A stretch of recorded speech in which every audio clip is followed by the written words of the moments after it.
Hello friends, welcome to Creator King. For today's first invention, we'll need to ask a water bottle to lend us its cap. For the moment, we won't need it, so put it aside for a moment and get a fully stocked matchbox. Take them all out of the container and select the ones you like the most.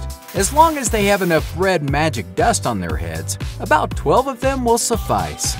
Start cutting the matches in half with the help of a pair of cutting pliers. We'll finish this in fast motion so as not to bore you. Remove one of the bulbs from your tree's Christmas lights before putting them away for the rest of the year, and break the glass with any object.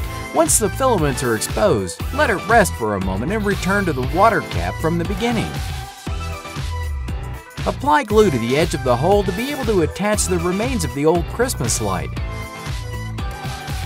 Secure both pieces with more superglue and fill the lid with the match heads you placed on the paper. Take out some masking tape, the kind you use to cover your brother's mouth with, and cut a small piece. Cut that into 3 smaller pieces. With these, we'll cover the container of our matches. In the meantime, tell me, what did you guys do for New Year's? Every year I go out with my friends after eating dinner with my family, but this year we had to cancel all that because of this pandemic. How were the holidays in your country? Maybe some of you guys had it different than me. Once we have our container wrapped up like a decrepit Egyptian mummy, get a roll of wires and separate the colors to strip them, leaving them ready to make the necessary connections. Cut a piece of insulating tape and cover the recently made connections to avoid short circuits.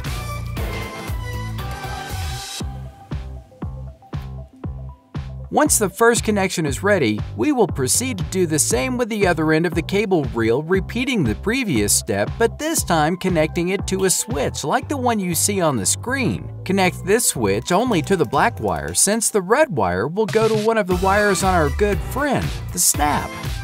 Connect the black wire to the switch and the red wires to each other. Get a square 9-volt battery. I am told they are quite expensive in some places. It's a pity. Connect the battery to the clip to supply power to our remote smoke signal. Glue the battery and the button together as the last step of the electrical circuit. When we press the button, it will be a matter of seconds for the smoke to start coming out. But we won't make just any smoke signals here. Have you ever seen that new trend of using colored smoke for gender reveals? Well, we're going to do the same thing with these giant balls. That way they will know the gender of the person who needs help. Quite revolutionary in my opinion. Secure the joint between the wick of the smoke ball and the match container with a piece of adhesive tape and get lost in the depths of the forest or on an inhospitable road to test our invention. After a short time, the little ball will be activated and the colored smoke will start to appear. Julio, you let someone know that we would be here, right? What do you mean you forgot? Now we're really lost. Do you really think anyone actually sees the smoke signal? For the second invention, we'll need a few water bottle caps. Apply instant glue on the edge of each one to fuse them together, creating what will be the wheels of our future motorcycle. By the way, what do you prefer, car or motorcycle? I'd really like a convertible sports car. It's worth dreaming about. Take some adhesive tape and wrap both wheels to reinforce them. We can't have them coming off while we're driving. Did I tell you about the time my car blew a tire on the way home? I had to call out a tow truck and it was raining, so I ended up soaking wet and without a car. Create a hole with the aid of a soldering iron on one side of each wheel. Create the perfect size to fit the pivots of a toy engine, which you can get by dismantling any toy you take from a child. Once the motor is ready, insert a wheel on each engine pivot, pressing strongly until you hear that characteristic click. You know what they say, a prepared inventor is worth double. So we'll fill the motor pivots with instant glue so that those wheels will never come out of place. I have never been so happy to eat a couple of popsicles to get their sticks. I don't know about you, but at least in my city, the sweltering heat is back. Apply glue on the motor to attach one of the popsicle sticks and repeat this step with the other stick. Glue it underneath. Get one of these expensive square batteries that nobody uses anymore and apply instant glue on the larger sides. Place it in between both popsicle sticks and apply pressure. A couple more popsicle sticks magically appear. Glue the sticks to the visible sides of the battery at a slight angle. With this, we will have the main structure of our rocker motorcycle ready. We just need a few more steps until we can go out and dominate the roads. But a motorcycle without a starter system is nothing more than a slim tricycle, so let's get to work. The list of components for our electrical system you already know, but I still show them on the screen for those of you with a fish memory. So in the meantime, a quick random question to break the ice. What's your favorite sport? I really like archery. Of course it's a sport. Insert the red wire from the snap through the hole in one of the switch pins and twist it to prevent it from coming loose. Do the same with a small piece of black wire. Melt solder onto the connections we made in the previous step to secure them and avoid undesirable short circuits. Connect the clasp to the battery and place the switch in the small hole to make the final connections from the remaining wires to the motor pins. Apply a dab of super glue under the switch to hold it securely in place and solder the motor connections together. That would be all for the electric circuit, but don't get comfortable. There are still several steps to complete. To begin with, the front tire is missing, without which our motorcycle could not run. Join together two identical screw caps and then create a small hole through the whole piece. This wheel will also be covered with colored tape to match the rear ones. Does anyone here know how to change tires? The truth is, I'm terrible at all that. To install the last of the wheels, we'll need to insert a small thin wooden stick through the holes previously created. Let's use our smallest drill bit to make some holes in the wood structure.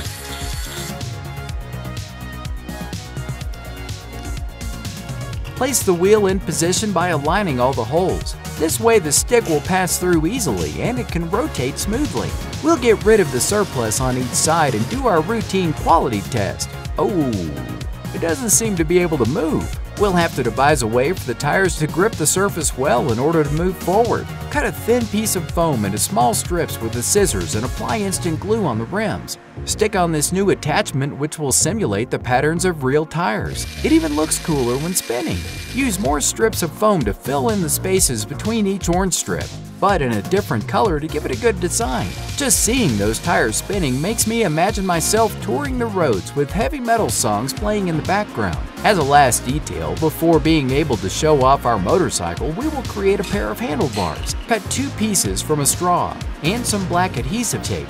Place the tape on each end of the piece of the straw to make it look more realistic. This motorcycle reminds me of my high school years when I was a hardcore rocker and metalhead listening to AC/DC and Metallica. Then I discovered Taylor Swift with her songs Shake It Off. Now I'm a lady when it comes to music. It's my pleasure to present to you the best and most perfect wooden mini chopper motorcycle ever created. I will call it Petunia. Just look at it go. I feel like the king of the road. I can even do little tricks with it. I would give it an 11 out of 10. Sing with me. Highway to Hell. Come on, it's impossible that you don't know it. It's a classic. All I need now is my leather jacket, some thick chains, and my black boots to look really badass. Although everyone knows that I'm a wimp. A few last shots of her doing some tricks to convince you that there is no better transport on three wheels than my dear Petunia. I will take better care of her than my children, especially because I don't have any. But if I had them, that's how it would be. For the following invention, we'll need a Coca-Cola bottle with a screw top, so run to the nearest store for one. What do you mean? Of course, a bottle of Coca-Cola is absolutely necessary. Obviously, it's not an excuse to have soda. Stop questioning me, and instead get the toilet paper from your bathroom, because as you can imagine, we'll have to clean the bottle of any residue that might remain in there. Once it's as clean as your room is when your mom makes you tidy up, gently remove the cap. Now, with the tool of your preference, so that you won't complain later, make a good size hole in the center of the screw cap.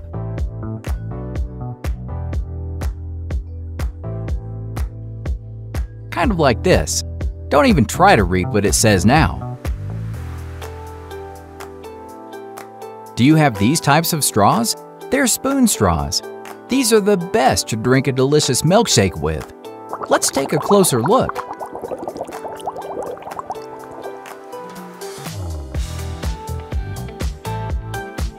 Insert the straw through the hole in the lid, leaving the spoon side facing out. Secure both the top and the bottom with plenty of hot glue. That way it won't move an inch.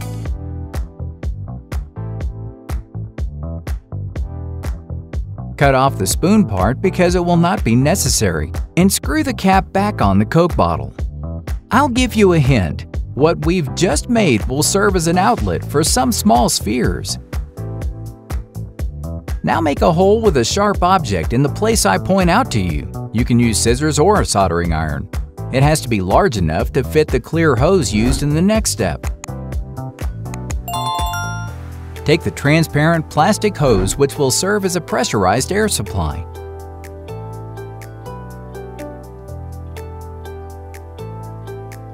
Cut a piece not too long and not too short.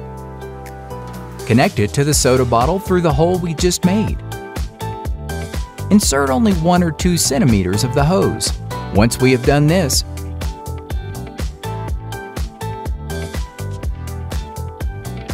proceed to secure the hose to the bottle with a little bit of hot glue.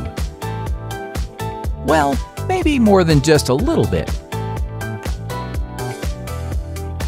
We will need some aerosol, deodorant, compressed air, or any product that is gaseous and packaged under pressure. First, I'll try the deodorant. But before that, I'll put some on in case I run out with this invention. On second thought, I'll use a bottle of compressed air to save on deodorant. Connect the hose to the nozzle of the air container.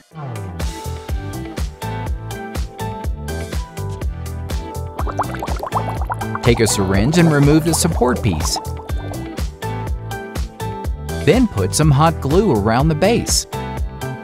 And glue it to the bottle to use a handle for our plastic pellet launcher.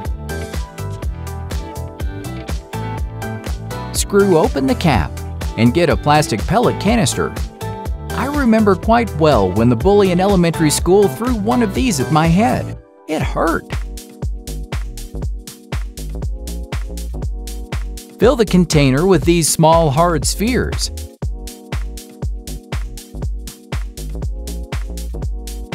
If you open the whole canister, you can refill it faster. Unfortunately, I realized this after a couple of minutes. Fill it up almost completely and then close our launcher again. We're finally done! Our plastic pellet launcher is ready to defend you in the toughest circumstances. To prove it, let's knock over this tower of plastic cups. They didn't last 5 seconds. It's so powerful. Look how fast the pellets come out. We strongly urge you not to point the launcher at any living thing or neighbor's window. Not even the Pringles can could withstand it. This invention made me want to organize a game of paintball with all my friends. Who's in?